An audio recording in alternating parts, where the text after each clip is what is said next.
This is probably going to be very silly. So I was having a conversation with Mustache and Chill Out's Morgan, and the topic of fan fiction came up. And I basically said that between like Game Grumps and like the internet, I know there's tons of fan fictions and tons of great fan fiction writers and all that stuff. But for me, the only type of fan fiction that like I've actively heard about and know exists is Sonic fanfiction.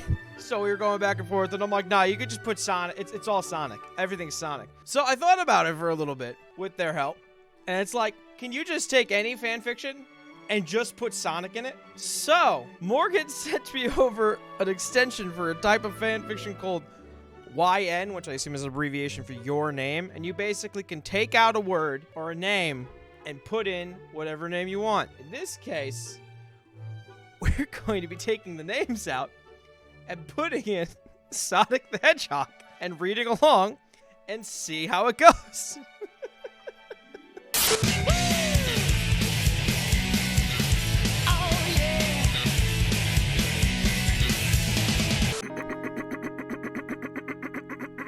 Oh, wait. Oh, hang on. Hang on! I knew it would come in handy. Secretary murders widowed mistress in Adelaide Love Nest.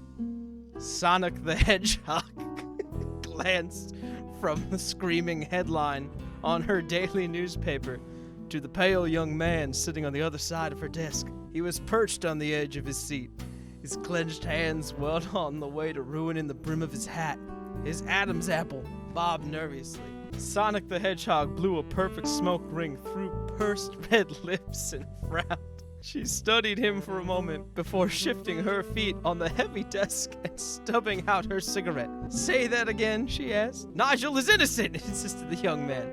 His voice began to rise. He's a civilized man, sensitive. He would never hit someone on the head like that, not with a spanner. All that blood. Sonic the Hedgehog looked at the paper again. It says here the police have eyewitness. An eyewitness.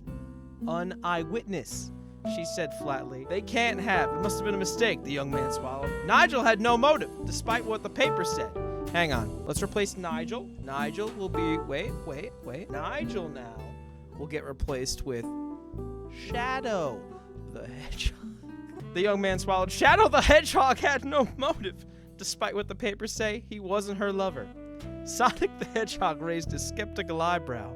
A blush rose in the cheeks of the young man opposite, but he continued to meet her gaze. Maybe not, she conceded, but he was caught with a gold snuff box in his pocket. Robbery could have been motive enough. It was a gift, protested her would-be client. My aunt loved to dance. Shadow the Hedgehog is an elegant dancer, and sometimes he would escort her to dances. She promised it to him as a token of her thanks. His cheeks were now scarlet. I am her sole heir, and I say it was a gift. Sonic the Hedgehog turned her eyes back to the newspaper. Who was the investigating officer? A flicker of interest crossed her face for the first time. It was her old nemesis, Inspector Felix. Inspector Felix? More like Dr. Eggman. It was her old nemesis, Dr. Eggman. A picture of his foxhound face and toothbrush mustache rose into her mind. She remembered the last time that they had crossed paths, when he had dared to call her love and told her to go home and stop meddling in the police business. She ground her teeth at the memory. The nerve of this man!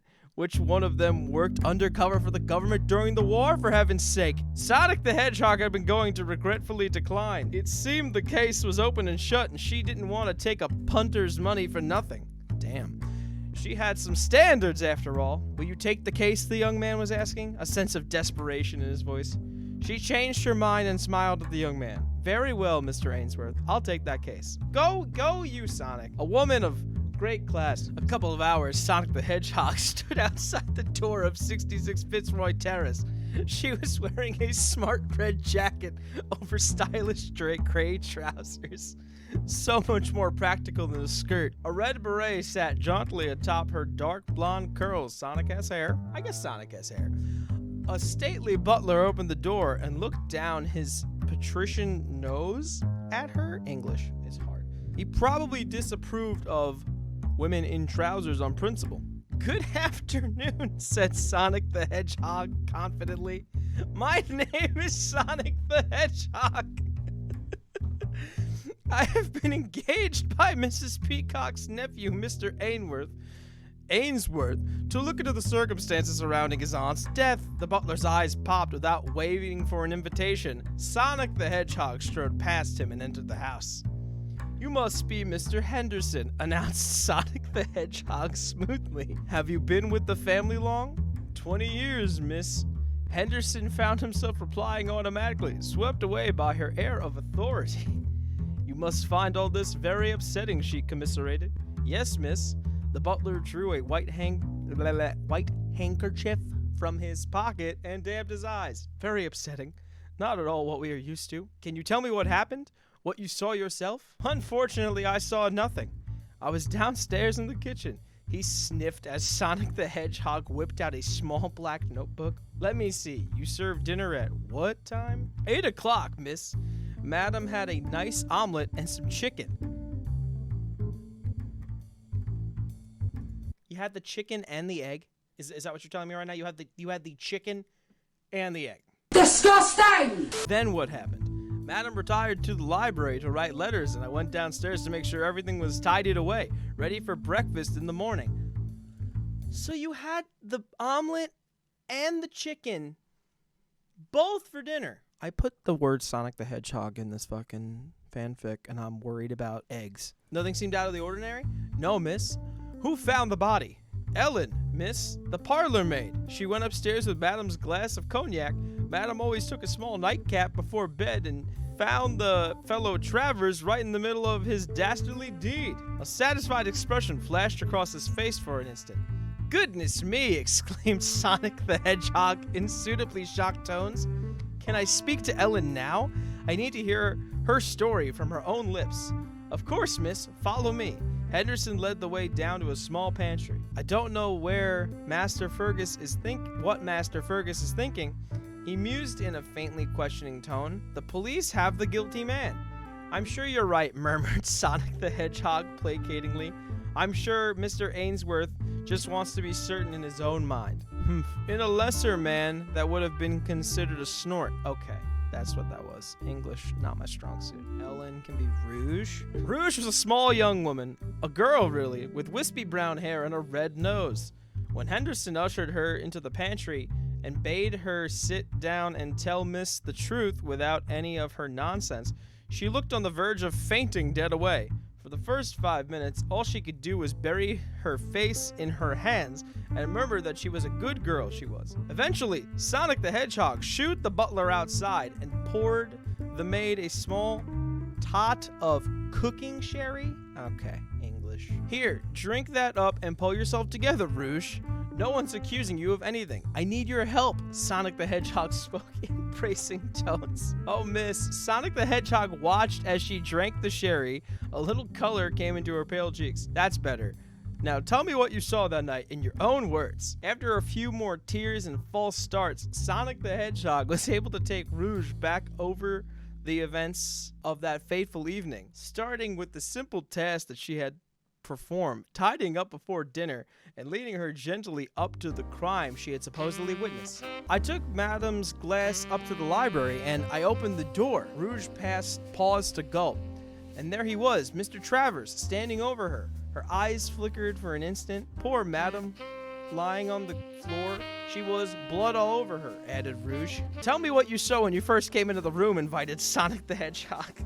She had not missed that slight hesitation. Step by step, exactly what you saw. Like I said, I pushed open the door to the library. It wasn't locked? Interrupted? English, Sonic the Hedgehog? Oh no, miss, not even properly closed. Almost, but not quite latched, if you know what I mean.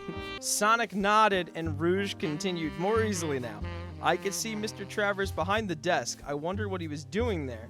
She paused for an instant before continuing. That's when I looked down and saw the blood. What was Mr. Travers doing when you saw him? A peculiar look crossed Rouge's face. Tell me, Rouge, it's important, pressed Sonic the Hedgehog. Well, miss, Mr. Henderson did say I must have imagined it, but honestly, it looked like he was dancing. Dancing! Rouge looked defiant for the first time. Well, he was then, at least. That's what it looked like. She retreated hastily. I'm sure I was mistaken, like Mr. Henderson said. Don't worry about Mr. Henderson, urged Sonic the Hedgehog. I have to fucking redo this, don't I? Let's go up to the library and you can show you what Mr. Travers was doing. As best you can. You're an important witness, you know, she encouraged. Rouge led the way up to the library, her squeamishness overcome by the momentary thrill of being important. Sonic the Hedgehog stood in the passage and watched as Rouge repeated her actions of the fateful night.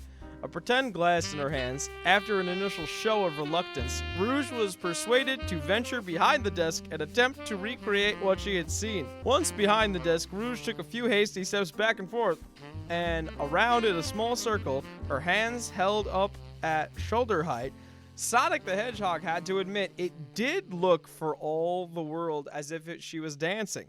That is, unless you knew better. Miss Peacock was found behind the desk, wasn't she? Yes, miss. So when you went into the library, you couldn't actually see her from the door? No, miss, just a pool of blood. Thank you, Rouge. You've been very helpful. You can go now. Sonic the Hedgehog murmured absently. She spent a few moments studying in the library.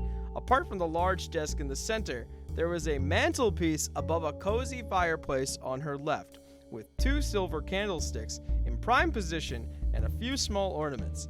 Hundreds of leather-bound books lined the walls. On the desk itself was a leather writing pad with a silver letter opener at the side.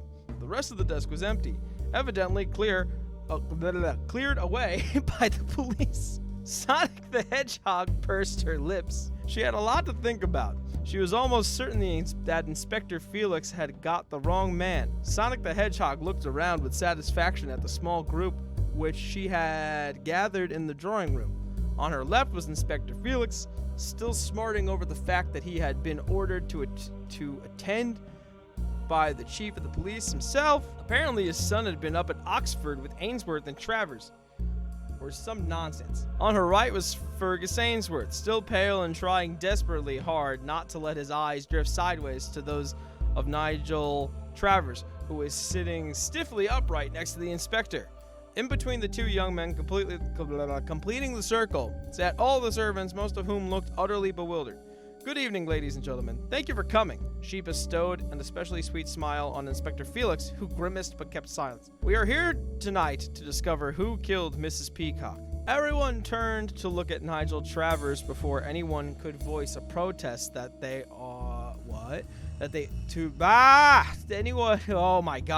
anyone could voice a protest that they already had the killer.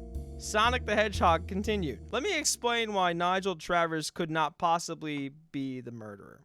Shadow the Hedgehog Travers, but before anyone could voice a protest, let me explain why Shadow the Hedgehog Travers could not possibly be the murderer.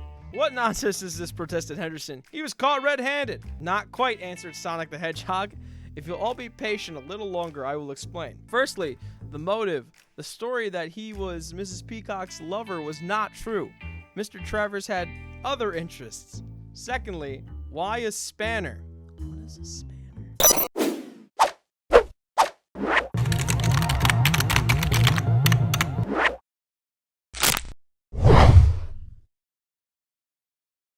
What the fuck? It's a wrench? As soon as I saw the library, it struck me immediately. The room was a virtual arsenal of weapons Arsenal of weapons ready to hand. Okay. There were heavy candlesticks on the mantelpiece, a paper knife on the desk. This was not a crime of passion resulting from a sudden argument. No. Ladies and gentlemen, this murder was premeditated, carried out in cold blood. The murderer brought the weapon with him. She paused to look steadily at every face in the room. No one moved. Ainsworth, for one, was hanging on her every word. Hope, daring to raise its head for the first time since Shadow the Hedgehog had been arrested. The third and most conclusive piece of evidence, I think, is the testimony of Rouge May. Everyone turned to look at Rouge, who covered her face nervously with her apron. What Rouge saw was not a murderer with the bloody spanner in his hand, but a man who had entered the library to take a snuff box and who had just discovered the body. In fact, he nearly tripped over it. From Rouge's description, he had to move his feet pretty smartly to stop from stepping on Mrs. Peacock. I call it the clue of the dancing robber. So who was the murderer then? Dr. Eggman couldn't hold back any longer. I think you'll find the butler did it, answered Sonic the Hedgehog with satisfaction as Henderson sprang to his feet. Well, that was fucking ridiculous. Dr. Eggman drunk dials the Titans at 3 in the morning. Hilarity ensues. Sonic the Hedgehog, Tails said, shaking Sonic the Hedgehog's shoulder. Sonic the Hedgehog, wake up! Sonic the Hedgehog awoke, blinked his eyes slowly, and gazed at Tails with weary eyes. What could possibly be going on now? It's 3 in the morning. It's Dr. Eggman. Dr. Eggman? Sonic the Hedgehog grumbled and forced himself out of bed. What does he want at effing 3 in the morning? The night before, they had kicked Dr. Eggman's butt. The memories of his apprenticeship were still fresh on his mind. Sonic the Hedgehog and Tails walked to the common room. Sure enough, Dr. Eggman's face was on the giant computer screen in the main room. The other Titans had been roused from bed and looked none too happy about it. Sonic the Hedgehog walked up to the computer and put his best snarl on his face. What do you want, Dr. Eggman? What are you planning now? Sonic the Hedgehog, Dr. Eggman sang, stopping to hiccup. There you are, Sonic the Hedgehog. I really want to talk to you. Dr. Eggman swore as he knocked his webcam down to the floor. Dr. Eggman's steel-toed boot filled the screen as the Titans exchanged confused glances. The picture shook as Dr. Eggman put the camera back up. What are you planning? Me? Dr. Eggman placed his hands on his chest. I'm not planning anything. I just want to talk to you because we're so very much alike. The mercenary's words slurred. Sonic the Hedgehog straightened and pursed his lips, and he realized what was going on. A lot of pursed lips here. Dr. Eggman, are you drunk? Maybe. Sonic the Hedgehog didn't know what to say. He had an urge to turn off the TV and go back to bed, yet he had a strong desire to see how this would play out. Dude, Knuckles said, his eyes widened. We've been drunk dialed. Dr. Eggman opened another beer, tipped his head backwards, and poured the liquid through the vent holes in his mask. I just want to say that I really miss you here in the haunt. Come back as my apprentice. No. Why not? Is it because you don't like my music? Dr. Eggman tapped the webcam with a finger. Admit it, Sonic the Hedgehog, you miss me. No, I don't. Do you know what my greatest ambition is, Sonic the Hedgehog? What, Dr. Eggman? To join the Eagle... The Eagle League! We're joining the Eagle League, brother man. Let's go. To join the Evil League of Evil. Do you know that my plan to take you out as an apprentice was in fact a plot to join the League? Bad Horse was all like, I bet you couldn't take the Batman sidekick on as an apprentice. Sonic worked with Batman.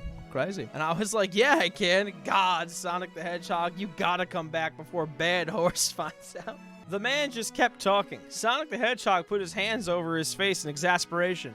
He almost wanted the old Dr. Eggman back. The other Titans, however, were cracking up. Even Big the Cat had a smile on her face. Dude, are we recording this? Knuckles asked. This is so going on YouTube.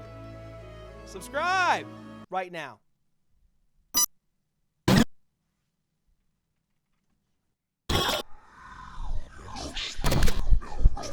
Sonic the Hedgehog, for all those hours you worked for me, you could definitely get into the Henchman's Union. I'll write a letter of recommendation for you. I don't want to join the Henchman's Union. Now, if you don't have anything important to say... But you know what I miss the most, Dr. Eggman said, interrupting Sonic the Hedgehog? Addie hates me and never returns my calls. Joseph can't talk anyway, and Wintergreen will never sing with me. When you were around, I could finally make someone sing the Rocky Horror Picture Show soundtrack with me.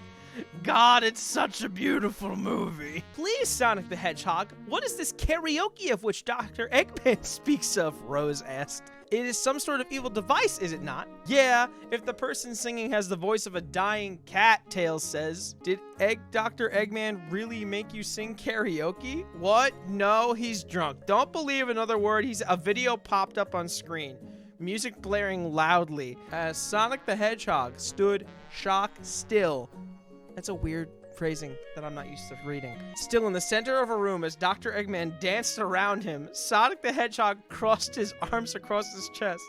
Dr. Eggman, I don't want to do this again. Let's do the time! Damn it, Sonic the Hedgehog, sing along and dance or I will destroy your friends! Sonic the Hedgehog started dancing as soon as he saw the controller in Dr. Eggman's hand. Together they danced to the time warp in perfect unison as Sonic the Hedgehog sang along hoarsely.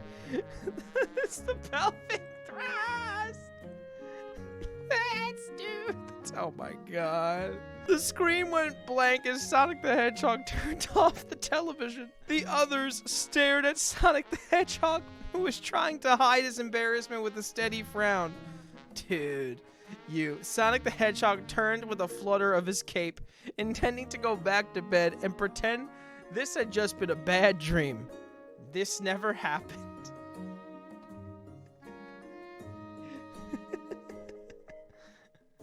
Yeah.